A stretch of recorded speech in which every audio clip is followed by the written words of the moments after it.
Halo anak-anak, mari kita belajar tentang mata pelajaran seni budaya dan keterampilan. Nah, sebelum kita mulai belajar hari ini, marilah kita berdoa menurut agama dan kepercayaan kita masing-masing. Berdoa dimulai. Nah, yang pertama kita akan belajar tentang sejarah kerajinan anyaman. Kerajinan anyaman memiliki sejarah panjang yang melibatkan berbagai budaya di seluruh dunia.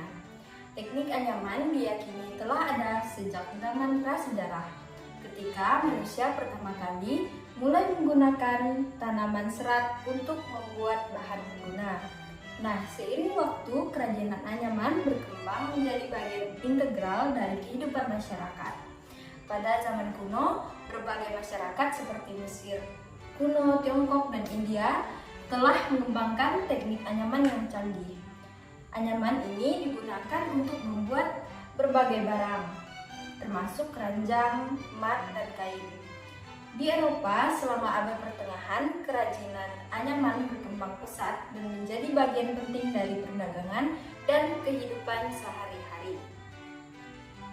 Selama revolusi industri, mesin anyaman mekanis diperkenalkan yang mengubah cara produksi anyaman secara signifikan. Meskipun demikian, banyak komunitas tetap mempertahankan tradisi anyaman manual. Nah, hingga saat ini kerajinan anyaman masih dihargai sebagai bentuk seni dan warisan budaya. Banyak seniman dan pengrajin modern terus menggabungkan teknik tradisional dengan desain inovatif, menciptakan karya anyaman yang unik dari berbagai bernilai seni. Nah, yang kedua masuk pada pengertian anyaman. Pengertian anyaman itu sendiri berasal dari kata anyam, yang tidak lain merupakan proses menyilangkan sesuatu atau bahan-bahan untuk dijadikan satu kesatuan menjadi kuat dan dapat digunakan atau berfungsi pakai. Pada dasarnya, anyaman adalah bidang yang terwujud karena jalinan ikatan lungsi atau horizontal dan pakan atau vertikal. Dalam perkembangannya menjadi karya seni rupa untuk memenuhi kebutuhan praktis sehari-hari dan berubah untuk memenuhi keperluan estetis. Menurut Wahyudi 1979, kerajinan anyaman merupakan suatu usaha atau kegiatan keterampilan masyarakat dalam pembuatan barang-barang dan cara susun-menyusun antara pakan dan lungsi. Yang dimaksud dengan lungsi adalah atau daun anyaman yang tegak lurus terhadap penganyam, sedangkan pakan adalah atau anyaman yang disusunkan pada lungsi pada saat menganyam. Oke, lanjut yang ketiga, yaitu tentang karakteristik kerajinan anyaman. Kerajinan anyaman memiliki beragam karakteristik yang mencirikan teknik dan hasil akhirnya. Beberapa karakteristik umum dari kerajinan anyaman termasuk 1. Bahan baku. Biasanya menggunakan bahan baku alami seperti serat tanaman, misalnya bambu, rotan, pandan, atau kulit. Serat hewan atau serat sintetis, tergantung pada tradisi dan ketersediaan bahan di suatu wilayah. Kemudian yang kedua, teknik anyaman. Proses penggabungan serat atau bahan menjadi suatu pola atau tekstur tertentu menggunakan teknik anyaman. Teknik ini bisa sederhana atau kompleks, tergantung pada desain yang diinginkan. Kemudian yang ketiga, motif dan desain. Kerajinan anyaman sering dihiasi dengan motif atau desain khas yang mencerminkan budaya, tradisi, atau gaya artistik tertentu. Motif ini bisa bersifat simbolis atau dekoratif. Kemudian yang keempat, yaitu ketahanan dan kekuatan. Anyaman memiliki ketahanan dan kekuatan tertentu, membuatnya cocok untuk berbagai penggunaan, mulai dari barang rumah tangga hingga produk fungsional seperti keranjang atau tikar. Kemudian yang kelima, fleksibilitas dan keberlanjutan. Kemampuan anyaman untuk memberikan fleksibilitas memungkinkan pembuatan produk dengan bentuk yang bervariasi. Penggunaan bahan alami juga menonjolkan aspek keberlanjutan dalam kerajinan ini. Keenam, warna dan tekstur. Warna dan tekstur bahan anyaman dapat memberikan dimensi visual yang menarik. Beberapa anyaman mungkin mempertahankan warna alami bahan, sementara yang lain diwarnai untuk mencapai efek estetis tertentu. Ketujuh, kreativitas dan inovasi. Pengrajin anyaman sering menggabungkan kreativitas dan inovasi dalam desain mereka. Penggunaan teknik tradisional dengan sentuhan modern dapat menciptakan produk anyaman yang unik dan menarik. Dan yang terakhir, produk fungsional dan dekoratif. Kerajinan anyaman dapat berfungsi sebagai produk fungsional seperti keranjang, tikar, atau wadah penyimpanan. Di sisi lain, banyak juga dihasilkan sebagai karya seni dekoratif. Penting untuk diingat bahwa karakteristik kerajinan anyaman dapat bervariasi secara signifikan tergantung pada budaya, daerah geografis, dan teknik spesifik yang digunakan oleh pengrajin. Oke, lanjut ke materi yang berikutnya, yaitu manfaat kerajinan anyaman. Kerajinan anyaman memberikan sejumlah manfaat yang mencakup aspek fungsional, ekonomi, budaya, dan sosial. Beberapa manfaat tersebut antara lain: 1. Ekonomi lokal. Produksi kerajinan anyaman dapat menjadi sumber pendapatan bagi komunitas lokal. Penjualan barang-barang anyaman dapat memberikan dukungan ekonomi yang signifikan. Kemudian yang kedua, pelestarian budaya. Kerajinan anyaman seringkali mencerminkan tradisi dan budaya suatu masyarakat. Praktik ini membantu melestarikan warisan budaya dan pengetahuan tradisional dari generasi ke generasi. Kemudian yang ketiga, peningkatan keterampilan. Melalui praktik anyaman, individu dapat mengembangkan keterampilan manual, kecermatan, dan ketelitian. Hal ini tidak hanya bermanfaat dalam konteks kerajinan, tetapi juga dapat diterapkan dalam aspek-aspek lain dalam kehidupan. Keempat, diversifikasi ekonomi. Kerajinan anyaman dapat menjadi cara untuk diversifikasi ekonomi di daerah tertentu. Ini bisa menjadi alternatif mata pencarian yang penting, terutama di komunitas yang bergantung pada sektor pertanian. Kemudian yang kelima, pemberdayaan komunitas. Praktik anyaman dapat menjadi sumber pemberdayaan bagi komunitas lokal. Pelatihan dan dukungan untuk pengrajin anyaman dapat meningkatkan kemandirian ekonomi mereka. Kemudian yang keenam, produk ramah lingkungan. Anyaman seringkali menggunakan bahan alami seperti serat tanaman atau daun. Membuat produk ini lebih ramah lingkungan dibandingkan dengan bahan sintetis. Ini sejalan dengan tren keberlanjutan dan kesadaran lingkungan. Ketujuh, pengembangan kreativitas. Proses kreatif dalam membuat kerajinan anyaman dapat meningkatkan pengembangan keterampilan artistik dan kreativitas individu. Hal ini dapat memberikan kepuasan pribadi dan rasa prestasi.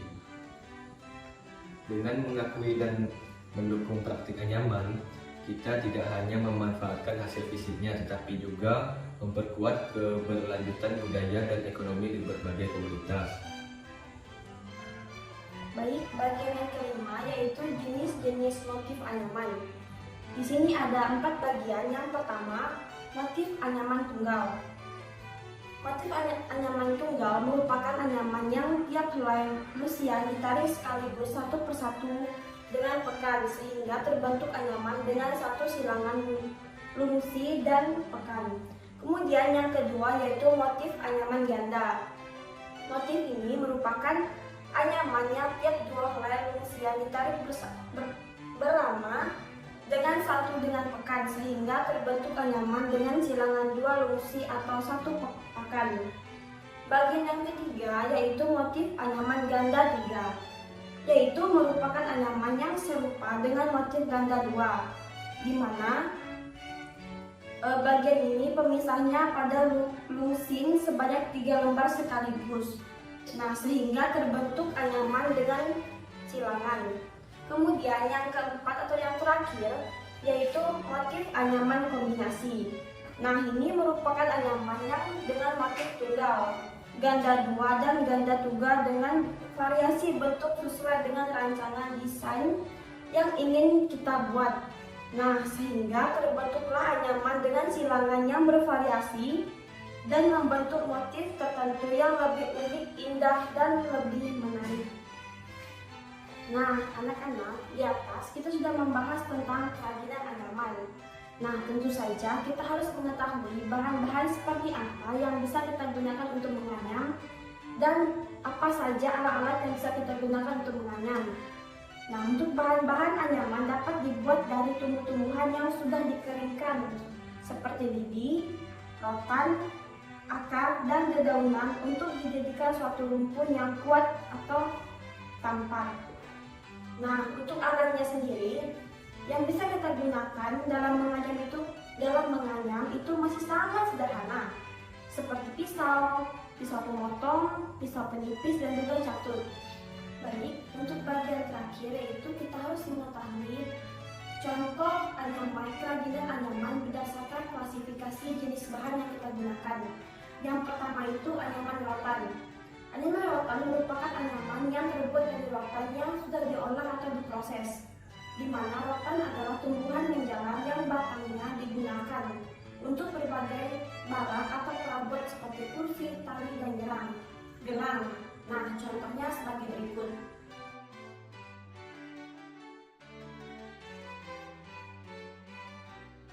Nah, yang kedua yaitu anyaman gunung.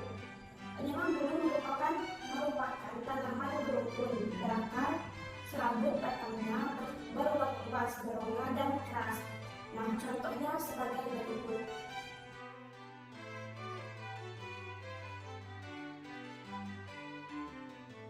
Yang ketiga yaitu anyaman pelatah daun senggang. Nah, bagian tumbuhannya yang digunakan sebagai bahan anyaman adalah pelatah daun. Nah, contoh kerajinannya sebagai berikut.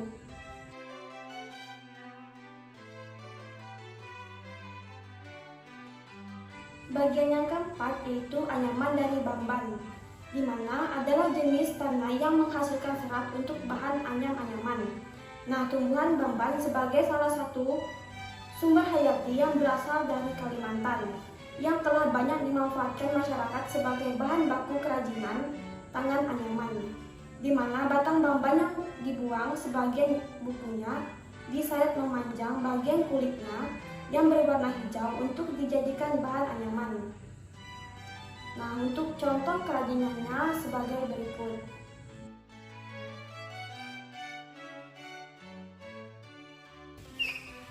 Kemudian yaitu bagian kelima, kerajinan anyaman dari pandan.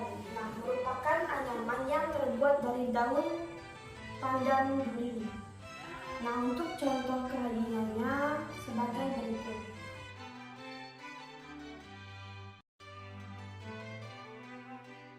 Bagian yang keenam yaitu seni kerajinan dari kalikur. Nah, kerajinan ini adalah seni kerajinan yang memanfaatkan tali dan benang untuk menciptakan aneka ragam aksesoris dan produk. Seni ini juga merupakan salah satu contoh dari seni rupa terapan. Nah, untuk contohnya sebagai berikut.